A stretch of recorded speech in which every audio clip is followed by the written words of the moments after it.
Here we go.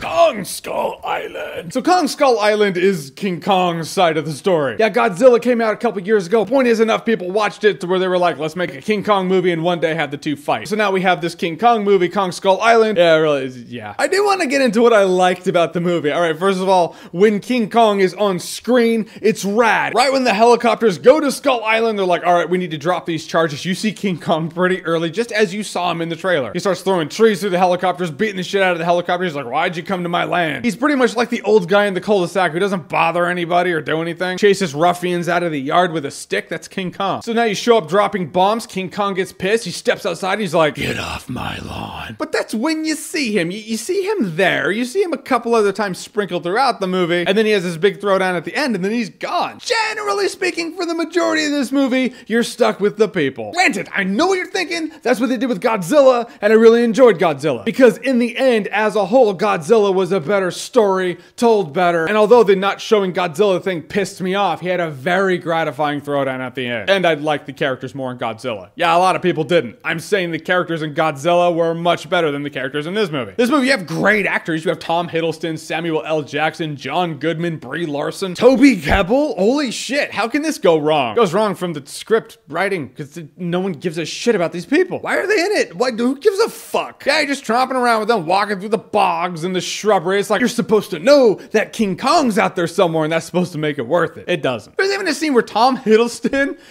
I don't think he's used a sword, has he? Then someone throws him a sword, he puts on a gas mask, and he is straight up ninja with his sword. All right, I guess this guy is really super efficient with a sword. In fact, in the movie, he's super efficient at everything all the time. This is one of those moments where my optimism it didn't bite me in the ass, but I'm like, hey, I was wrong. What can I say? I was hopeful and wrong. In the trailer that showed a lot of humor with John C. Reilly, a lot of people were like, that doesn't look like the humor is gonna mix well. I'm scared. And I was like, whoa, guys, come on. The humor could be good, could work. No, it really doesn't. John C. Reilly has a couple of really good moments in this movie that they showed in the trailer, and he has some other moments that don't really land, and there are a lot of other moments of humor that are attempted in this movie, not with John C. Reilly, that just don't land at all. This movie has conceptual brilliance in it, you know what I mean? Conceptually speaking, it's a neat concept to have Samuel L. Jackson's character on a witch hunt for this King Kong, so ultimately, he's Captain Ahab. Point is, you just don't give a shit, because you don't give a shit about any characters in here. Granted, in the Peter Jackson King Kong, it concentrated on the people for the majority of the movie also. Difference is, the Peter Jackson King Kong is a better movie overall and actually gave the thing some humanity. It attempted to be a fulfilling movie as a whole. This movie does exactly what you think they're going to do once they announce the fact that it's going to tie over with Godzilla, and that is, it exists for the sake of tying King Kong into a future Godzilla movie and gives you none of the fulfillment that a King Kong movie could give you. The soundtrack was good. I'll say the soundtrack was really good. Not in the it worked in the movie kind of way. I don't know how many times